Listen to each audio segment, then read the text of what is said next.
की शुरुआत करेंगे प्रयागराज की खबर के साथ, जहां पर हाईकोर्ट का डीजीपी मुकुल गोयल को आदेश और कल तक प्रयागराज नहीं छोड़ने का दिया है आदेश। और मैनपुरी की छात्रा की संदिग्ध मौत का ये पूरा मामला है। आज डीजीपी मुकुल गोयल हाईकोर्ट में पेश हुए और डीजीपी के जवाब से हाईकोर्ट संतुष्ट नहीं हुआ है और डीजीपी को कल कार्रवाई और तैयारी से आने के निर्देश हाईकोर्ट द्वारा दिए गए हैं। तत्कालीन एसपी मैनपुरी पर कार्रवाई के निर्देश दिए गए, हटाए या फिर जबरन सेवानिवृत्त करें, ऐसा हाईकोर्ट की तरफ से कहा गया। और पुलिस के रवैये पर हाईकोर्ट ने नाराजगी जताई है। और 2019 में छात्रा का शव फंदे पर लटका मिला था और घटना में एफआईआर जुलाई 2021 में दर्ज हुई थी। और इसी मामले को लेकर के पुलिस के रवैये पर हाईकोर्ट ने नाराजगी जताई है। आपको बता दें पूरा मामला 2019 का है, जहां पर छात्रा का शव फंदे पर लटका मिला था और घटना में एफआईआर जुलाई 2021 में दर्ज की गई थी। इस पूरे मामले को लेकर के सुनवाई हुई है और आपको बता दें इस पूरे मामले में डीजीपी को कल कार्रवाई और तैयारी से आने के निर्देश हाईकोर्ट द्वारा दिए गए हैं। तो एक बड़ी खबर आप तक पहुंचा रहे हैं, आपको बता दें प्रयागराज से खबर है, जहां पर कल तक प्रयागराज नहीं छोड़ने का आदेश डीजीपी को दिया गया है। और मैनपुरी की छात्रा की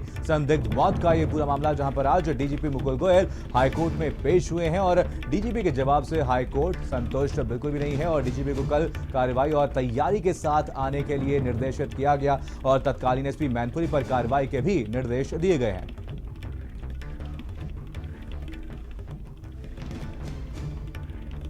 तो इस पूरे मामले पर हाईकोर्ट की तरफ से कहा गया है कि तत्कालीन एसपी मैनपुरी पर कार्रवाई की जाए, इसके निर्देश दिए गए हैं, हटाए या फिर जबरन सेवानिवृत्त करें, ये आदेश हाईकोर्ट की तरफ से दिए गए। धीरेन्द्र द्विवेदी हमारे संवाददाता इसी को बहुत ज़्यादा जानकारी के साथ जुड़ गए। धीरेन्द्र, सबसे पहले दर्शकों को बताइए आखिर ये पूरा मामला क्या है, किस बात को लेकर के हाईकोर्ट में सुनवाई और क्या कुछ आदेश हाईकोर्ट की तरफ से दिया गया है?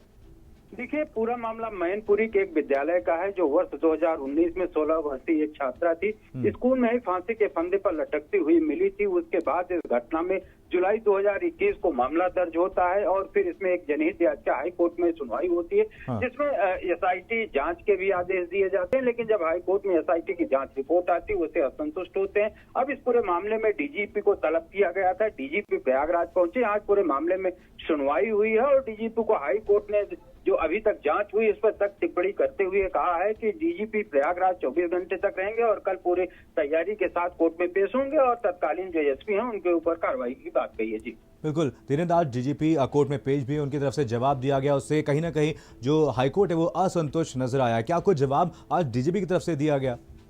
देखिए, जो पूरी जांच रिपोर्ट थी, जब तक की जो कार्रवाई थी उसको लेकर डीजीपी आज हाईकोर्ट में पेश हुए थे, लेकिन जो जवाब था डीजीपी का उससे हाईकोर्ट संतुष्ट नहीं हुई है और उसी के बात को लेकर कहीं न कहीं आधी अधूरी तैयारी के साथ डीजीपी कोर्ट में गए थे और कोर्ट ने तक टिप्पणी करते हुए नाराजगी जाहिर की है और पूरी तैयारी के साथ कल कोर्ट में पेश होने की बात कही है। धीरेन्द्र, इस पूरे मामले पर सवाल ये भी खड़ा होता है कि आखिर क्या वजह है कि एसपी के खिलाफ अभी तक कार्रवाई एक्शन क्यों नहीं लिया गया? आखिर कोर्ट को क्यों निर्देशित करना पड़ रहा है इस कार्रवाई के लिए? निश्चित तौर पर जिस तरीके से जो जांच हो रही थी उस पे भी हाई कोर्ट ने कई सवाल खड़े किए हैं। जो उसकी पीएम रिपोर्ट आई थी छात्रा की, चूंकि उसको फांसी के फंदे पर लटकता हुआ पाया गया था, एक सरकारी विद्यालय था।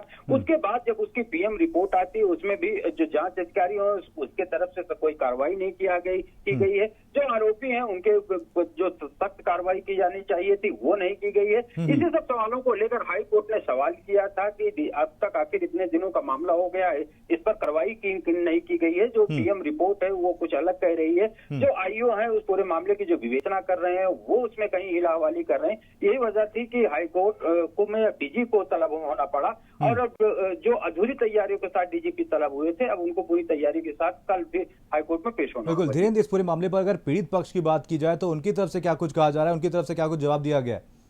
देखिए, पीड़ित पक्ष लगातार न्याय की गुहार लगाता रहा है, लेकिन वहां का जो पुलिस प्रशासन था, जो जिला प्रशासन था, कहीं न कहीं पीड़ित परिवार की बातों को अनसुना किए हैं, तभी ये पूरा मामला हाईकोर्ट पहुंचा है। अब हाईकोर्ट को इसमें अब तक टिप्पणी करना पड़ रहा है, हाईकोर्ट को पूरे मामले में हस्तक्षेप करना पड़ रहा है और निश्चित तौर पे एक बड़ी लापरवाही जो आईओ की तरफ से की गई है वो अब कहीं न कहीं बड़ी पुलिस वालों की बड़ी फांस बनती नजर आ रही है। डीजीपी आए हुए हैं जो उन्होंने पूरे मामले में जब अपनी अभी तक रिपोर्ट सबमिट किया उससे भी कोर्ट संतुष्ट नहीं है। अब पूरी तैयारी के साथ जाने की हाईकोर्ट में आने की बात कही है। बिल्कुल, तमाम जानकारी के लिए बहुत बहुत धन्यवाद धीरेन्द्र।